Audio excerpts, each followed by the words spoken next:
Hello అండి, ఎలా ఉన్నారు అందరూ? బాగున్నారా? ఈరోజు మార్నింగ్ బాక్సులకి ప్రిపేర్ చేసానండి. టమాటా చట్నీ రెడీ చేయాలనుకుంటున్నానండి.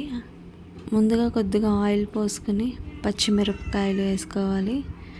అవి కొద్దిగా మగ్గిన తర్వాత టమాటా చట్నీ మీ అందరికి కూడా వచ్చి ఎలా చేయాలి అంటే నేను చేసే విధానం.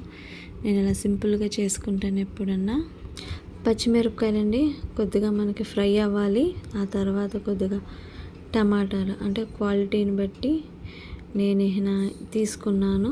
మీ ఇష్టం అండి. నేనైతే 10 పచ్చిమిరపకాయలు, టమాటాలు అయితే ఒక 7 వేసుకున్నాను నేను. మనం పచ్చిమిరపకాయలు మంటను బట్టి టమాటాలు తీసుకోవాలండి. నేను పచ్చిమిరపకాయలు అయితే అంతగా మంటగా ఉండవని టమాటాలు ఒక 7 అలా తీసుకున్నాను.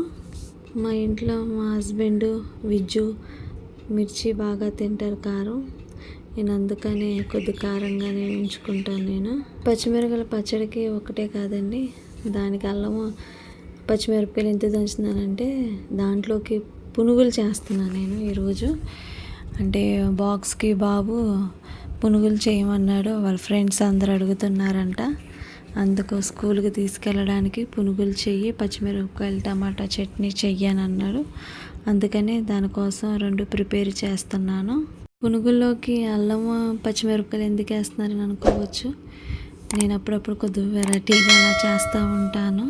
పచ్చిమిరపకాయలు అల్లంతో పాటు జీలకర్ర కూడా వేసుకుని రోల్లో మెత్తగా కొద్దిగా కచ్చబిచ్చుగా రుబ్బుకున్నాను. దాన్ని పేస్ట్ లాగా కొద్దిగా చేసుకున్నాను అన్నమాట. మిక్సీలోనేమో ఇప్పుడు టమాటా చట్నీకి ఒక ఎల్లుల్లిపాయ గబ్బ మొత్తం తీసుకున్నాను.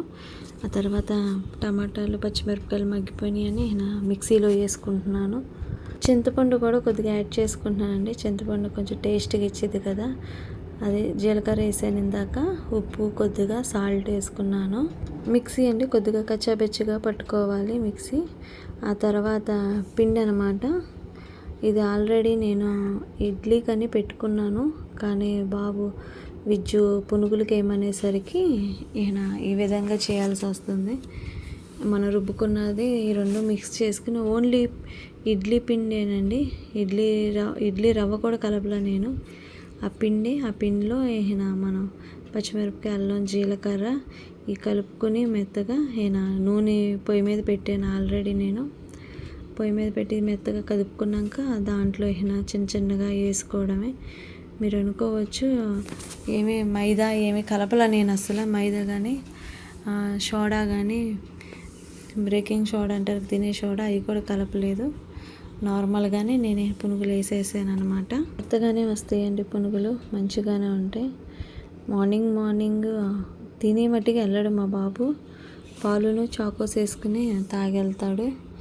ఆ తర్వాత ఈ స్కూల్లో అక్కడ టిఫిన్ కింద వాళ్ళు చేస్తారుగా, ఆ టైంలో టిఫిన్ టైమింగ్ బట్టి వాళ్ళ స్కూల్లో వాళ్ళ ఫ్రెండ్స్ అందరితో పాటు తింటాడు. ఇప్పుడు టమాటా చట్నీ కూడా రెడీ అయిపోయిందండి. టమాటా చట్నీ కూడా బాగుంది. పునుగులో ఒక వాయి తీసేసాను. తర్వాత చూడండి మెత్తగా, చూడండి పునుగులు చాలా మెత్తగా ఉన్నాయి, నూనె కూడా అంటవు.